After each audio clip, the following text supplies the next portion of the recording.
আজকে তোমাদের জন্য ভিলেজের একটি দারুণ সিনারি পেন্টিং নিয়ে চলে এসেছি। আশা করি এই পেন্টিংটা তোমাদের সকলেরই অনেক বেশি ভালো লাগবে।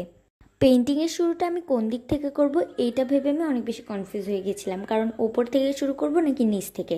তো ফার্স্টে ভাবলাম ওপর থেকেই শুরু করা যাক, আকাশটা এঁকে নিব, তারপরে নিচের দিকের পুকুরটা। আজকের ড্রয়িংটা মূলত একটি ভিলেজের একটা সুন্দর দৃশ্য তোমাদের সামনে আমি তুলে ধরবো। প্রথম যখন আমি আঁকা আঁকাটা শিখি তখন আমার কাছে ড্রয়িংটা অনেক বেশি ডিফিকাল্ট লাগে, কারণ আঁকা আঁকাটা এত বেশি কঠিন ছিল। তো তারপরে আস্তে আস্তে প্র্যাকটিস করতে করতে এখন কিন্তু আঁকা আঁকাটা আমার কাছে কোনো ব্যাপার মনে হয় না। যদিও আমি অতটা সুন্দর এখনও শিখিনি, তবে আগের থেকে আমি এখন অনেক বেশি ভালো আকাশটা আঁকতে শিখেছি। তো আমি যতটুকু শিখি সেটুকুই তোমাদের সাথেও শেয়ার করি। এমনিতেও তোমরা যে ভিডিওটা দেখো খুবই অল্প সময়ের মধ্যে, বাস্তবে সেটা করতে একদমই কিন্তু এত কম সময়ে হয়ই না, প্রায় 2 ঘন্টা তো অন্তত পক্ষে সময় লেগে যাবেই। আর তাছাড়াও ভিডিওটা করার পরে সেটাকে এডিটিং করা, ভয়েস দেওয়া, তারপরে আপলোড করা, তো অনেক ব্যাপার স্যাপার আছে। আর শুধু তাই নয়, কি আর্ট করব সেইটা ভাবা, আর্টে কী কী যোগ করলে আরও সুন্দর হবে, তো অনেক কিছু ভেবে চিন্তে তারপরেই কিন্তু একটা আর্ট সম্পূর্ণ করা হয়।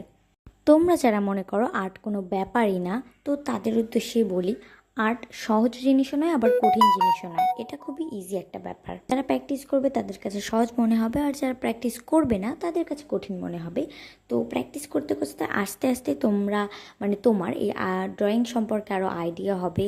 দেন হচ্ছে আস্তে আস্তে এই ড্রয়িংটা ইমপ্রুভস হবে, আস্তে আস্তে তোমার ড্রয়িংটা ভালো হবে। যত তুমি প্র্যাকটিস করবে তত আস্তে আস্তে তোমার এই ড্রয়িংটা তত বেশি সুন্দর হয়ে উঠবে।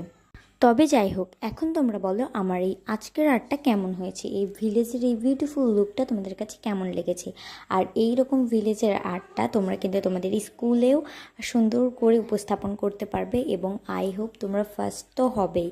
তো আমারটা কেমন হয়েছে তোমরা কমেন্টে জানাও, এবং অবশ্যই আমার চ্যানেলটি সাবস্ক্রাইব করে দিবে। এবং কমেন্টে জানাতে একদমই ভুলবে না আমার আর্টটা কেমন হয়েছে, আমি কিন্তু শুনতে চাই যে আমার এই আর্টটা কেমন হয়েছে। তো আজকের মতো সবাই অবশ্যই ভালো থেকো, সবার জন্য অনেক অনেক দোয়া রইল। সবাইকে আল্লাহ হাফিজ, বাই বাই, সবাই ভালো থেকো।